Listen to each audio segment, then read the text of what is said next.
All right, and we are back here on the GSMC Football Podcast. And for the third part of the show, we're going to talk about Jaylon Johnson, the cornerback of the Bears, clarifying comments that he made on Caleb Williams earlier in the offseason. But so I was going through Instagram during the break, and this was posted by Bleacher Report, and apparently the Steelers may have Justin Fields return kicks this year. In the caption, it says Jaylen Warren says Steelers have discussed using Justin Fields on special teams. That's interesting. I don't know how I feel about that, but that's kind of interesting. And what we're going to talk about is Fields' former team, the Bears.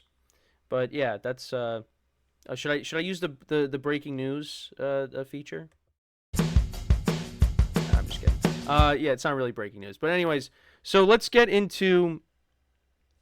I'm sorry if that was just not funny at all. But anyways, so Jaylon Johnson, cornerback of the Bears, he's someone that got paid as well this offseason. And he clarifies some comments that he made earlier in the offseason with Caleb Williams before they drafted him. This was before the draft. I think this was, I don't know when exactly this was, but he did talk about how that conversation was taken completely the wrong way. So he's walking back the comments because he talked about how Caleb Williams might need to be humbled when they get to the league. Well, he talks about players in general needing to be humbled when they get into the NFL, and he said that they can't bring that Hollywood stuff into the building. That was an exact quote from him. But he did say that conversation was taken completely the wrong way.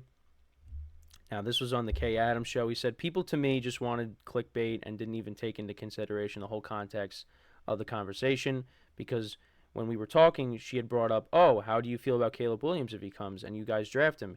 He's like, Hollywood? How do you think the Hollywood will come into the locker room? She kept using the word Hollywood. I never said he's Hollywood, he's this, he's that. I don't know the dude. As far as I know, Heisman winner, elite dude from Oklahoma who transferred to USC that slings the ball. I mean, that's all I know of the kid. So when she's talking about Hollywood, I'm like, well, if he comes in here being Hollywood, we're going to see through that.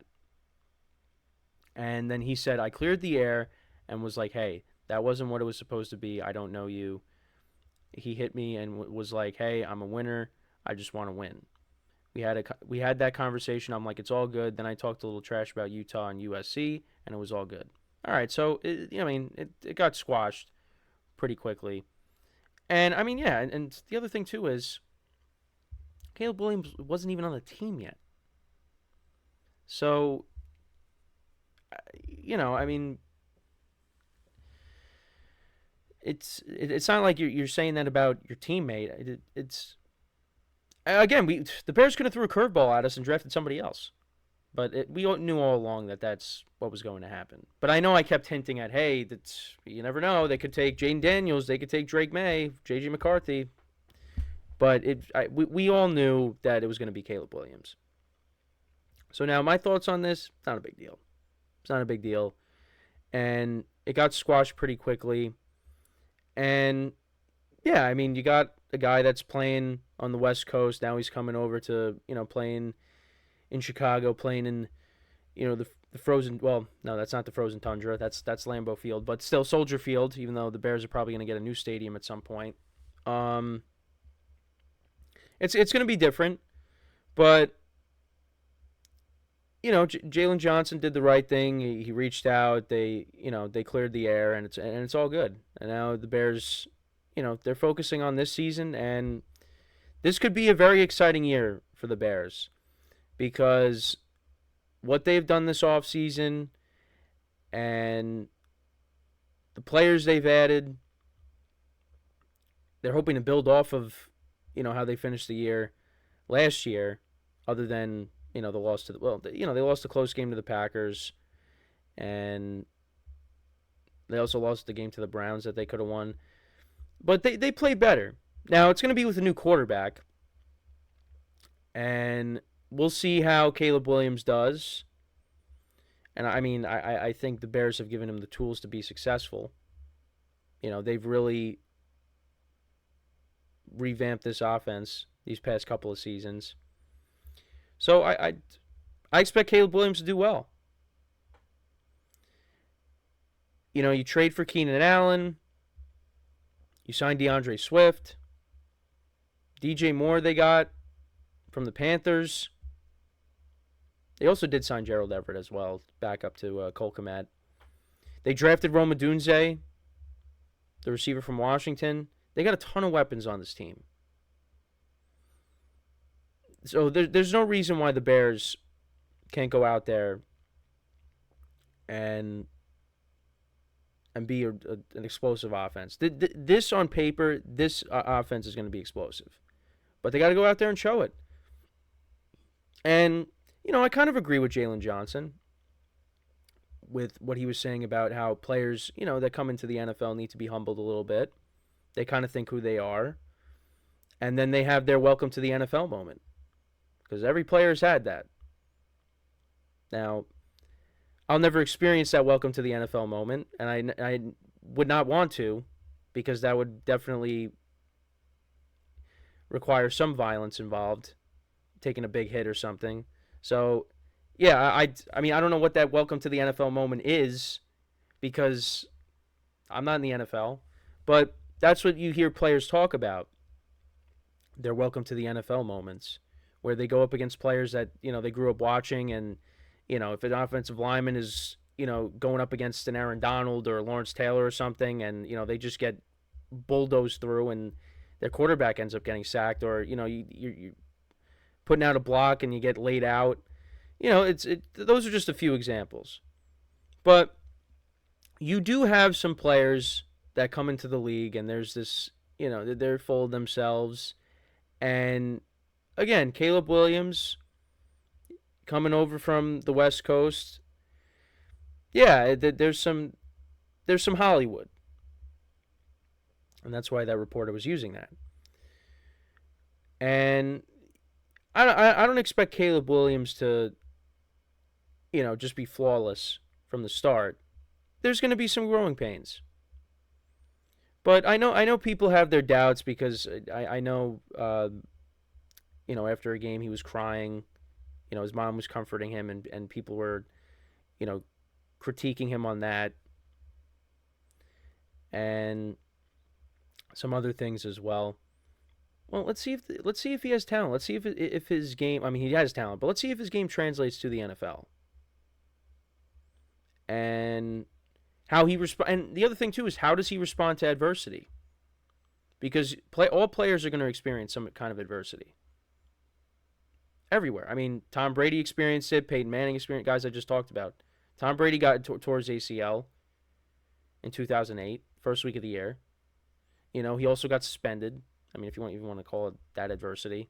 But, well, how about the comeback against the Super Bowl against the Falcons? That was overcoming adversity. Peyton Manning, his final season, had, got plantar fasciitis, and, he was put on the shelf, and Brock Osweiler stepped in and was starting games for him, and it looked like Peyton Manning was done. But then Peyton got healthy. He was the backup quarterback, and then the final week of the regular season, the Broncos needed a win to be the 1 seed, and then they benched Osweiler. They put Peyton in, and that changed the complexion of that whole game. And the Broncos ended up winning that game, getting the 1 seed, and they went to the Super Bowl and won it against the Panthers.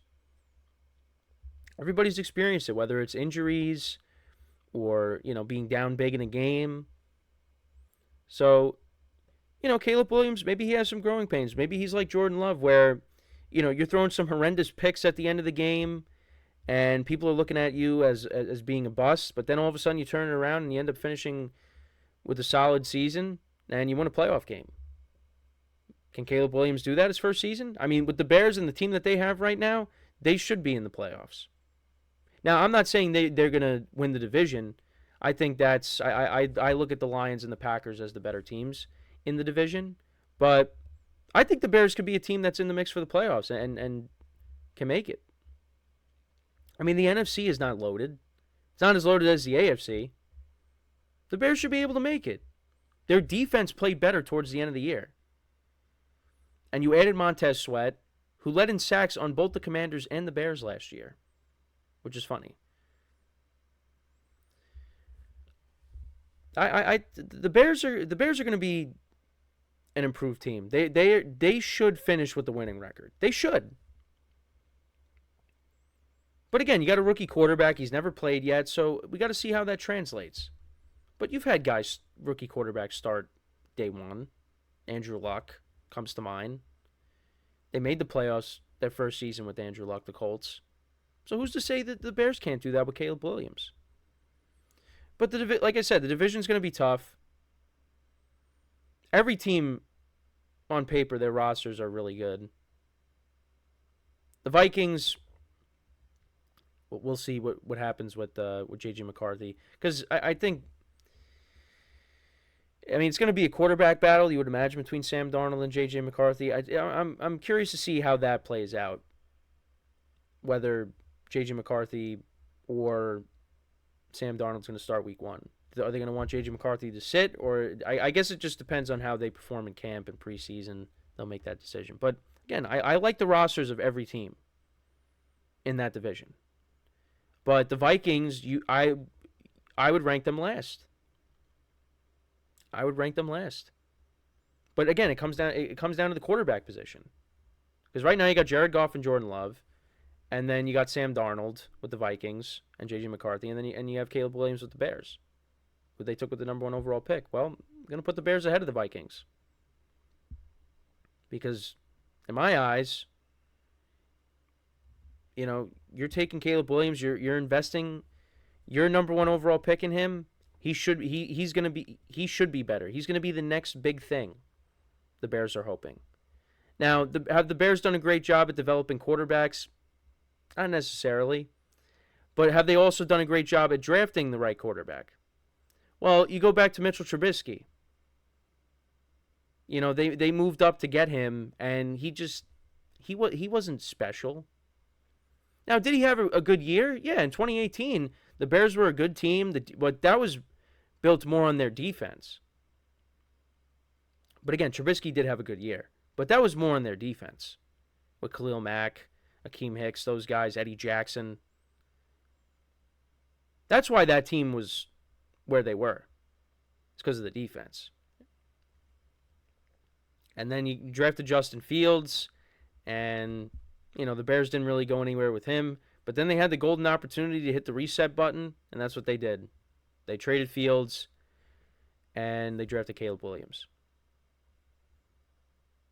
And I think the Bears are going to be a better team. They should be a better team. They should finish with I think they should finish with the winning record.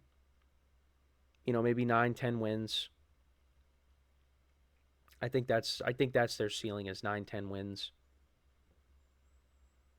Which, if that's their ceiling, and I talk about the Packers and the Lions being better. Well, what are the Packers and the Lions going to finish with? That's how loaded this division is going to be. And I think if the Vikings would have kept Kirk Cousins, that's just. They're still kind of neck and neck with the Bears, but they unfortunately let him go. And I think they did the right thing, because I talked about before with T. Higgins. It's a money thing. He's coming off of a significant injury. He's getting older. They didn't want to give him that contract. So I don't fault them for that. But you look at this roster, yeah, this team on paper is good. But you don't have... Well, they did draft J.J. McCarthy. So we're going to find out if J.J. McCarthy is the guy. But if he's not, it's going to be a problem. Because I like this roster. The weapons, Justin Jefferson, Jordan Addison, T.J. Hawkinson. They signed Aaron Jones. The defense played better last year. They did lose Danielle Hunter, which is going to hurt. But I know they signed Jonathan Grenard from Houston. And Anthony Van Ginkel from Miami. But... if the quarterback's not right, the Vikings are not going to do anything in 2024. But we'll see. We'll see. But you know what? Back to the original point with Jaylon Johnson and Caleb Williams. Look, they're on the same page. They're going to go out there, and I expect this team to, fight for a playoff spot. because on paper this team is too good, especially the offensive side, that they're going to put up a lot of points. But you're banking on a guy that hasn't played in the NFL yet. So there's going to be early on in the season there could be some growing pains, and then the Bears catch fire later in the year. So, but like I said, I expect the Bears to be good. I expect Caleb Williams to play well. The Bears have given him the tools to be successful. You got D.J.Moore on one side, Keenan Allen on another. You drafted Rome Odunze. That is a great trio that they have right there. DeAndre Swift ran the ball well for the Eagles last year. You got Cole Kmet. Like I said, I keep forgetting about Gerald Everett, but you got another decent tight end there. So the Bears, they gave him a lot of weapons. So go out there and show why you're the number one overall pick. And I think he is going to do that. And then on the defensive side of the ball, bringing back Jaylon Johnson was huge. You got Montez Sweat there. You paid him. Look, the Bears should be better. They should. So, but let me know what you guys think about Jaylon Johnson and his comments on Caleb Williams. Again, what are your thoughts on the Bears and the kind of offseason they had? How do you see them performing next season? So when we come back from our final break of the show, we're going to talk about some quarterback stuff regarding the Giants as well as the Patriots as well. So with that being said, stick around, and we'll be right back here on the GSMC Football Podcast.